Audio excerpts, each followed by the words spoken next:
বাম নেতাদের বঞ্চনার কাজ করছে কল্যাণপুরের বিধায়ক পিনাকি দাস চৌধুরী।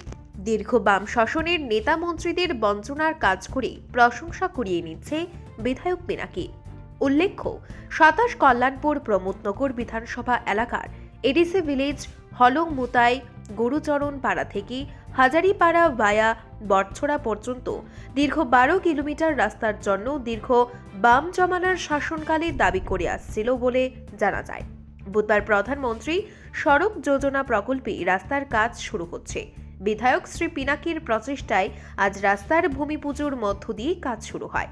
এই ভূমি পুজোর শুভ মুহূর্তে বিধায়ক পিনাকি দাস চৌধুরী ছাড়াও উপস্থিত ছিলেন কল্যাণপুরের বিএসসি চেয়ারম্যান ইন্দ্রাণী দেববর্মা সহ এলাকার সকল নেতৃত্ব এবং স্থানীয় জনজাতি অংশের মানুষজন। এদিন বিধায়ক সংবাদ মাধ্যমের সাথে কথা বলতে গিয়ে বলেন, দীর্ঘ বাম জামানার শাসনকালে এই রাস্তার দাবি জানালেও কাজ করার মতো মানসিকতাই ছিল না বাম নেতা মন্ত্রীরা।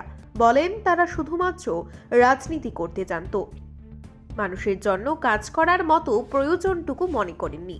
এবার আমরা ক্ষমতায় আসার পর এলাকাবাসীর দাবিগুলো মুখ্যমন্ত্রীর নিকট নিয়ে যাওয়ার পর ওনার প্রচেষ্টায় আজ ওই এডিসি ভিলেজ এলাকার রাস্তার কাজ শুরু হচ্ছে।